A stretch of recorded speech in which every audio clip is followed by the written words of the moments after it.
Audio recording of the article by the editor-in-chief of the magazine Occupational Safety issue 11 for the year 2025. Read by editor-in-chief Dmitry Matvichuk.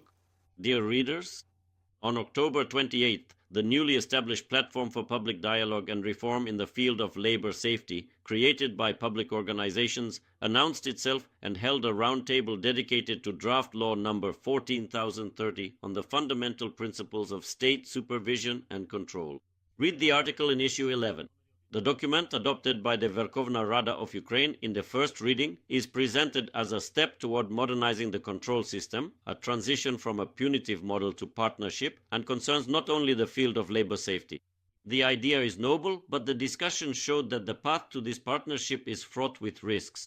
We have also become convinced that a professional community has matured in society, one that is capable of expert analysis and seeks to effectively influence state policy.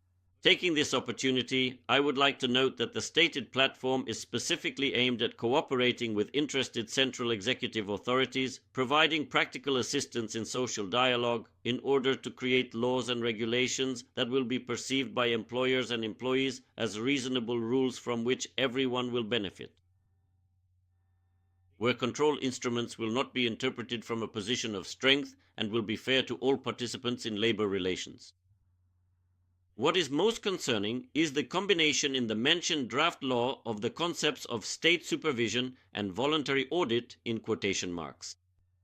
It is precisely this combination, according to the participants of the round table, that creates grounds for a conflict of interest and a new form of administrative dependence. Consultations in quotation marks from a body that has the authority to punish contradict international standards of audit independence. A civil servant cannot be an independent auditor. Thus, there is a risk that the audit will turn into a paid service provided by the very same supervisory authority. It may seem attractive that there are no sanctions, but the cash flows are controlled. Are there any innovations or changes here? This has already happened before, as a well-known figure once said.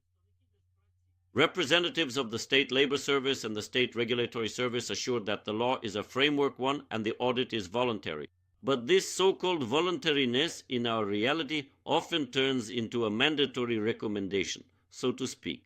Until an independent audit system modeled after the European one is established, there is no reason to expect trust. We strive to be part of Europe, yet for some reason we keep reinventing the wheel, making our partners wary and deceiving ourselves. The situation where qualification commissions of auditors and supervisory boards are created within the very oversight and control body itself was called absurd. In other words, the one who conducts the inspections also decides whom to authorize to inspect and reviews complaints about their own actions. This is how a monopoly is born, which undermines trust in any idea of prevention.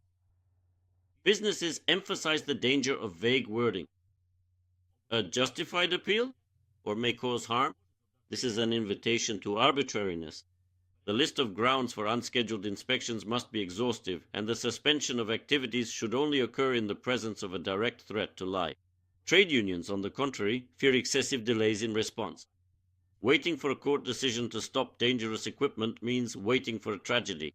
This once again shows how difficult it is to find a balance between business freedom and the workers' right to safe working conditions. The outcome of the roundtable was a summary of proposals, including transferring the certification functions of auditors to independent professional organizations, aligning the draft law with ILO Conventions No. 81 and 129, introducing personal liability for officials for illegal actions that caused losses to businesses, and limiting the publicity of inspection plans during wartime. Based on the results of the roundtable, recommendations were prepared and sent to lawmakers for review and consideration for the second reading of the draft law in the Verkhovna Rada of Ukraine. Without a doubt, Ukraine needs a reform of state oversight.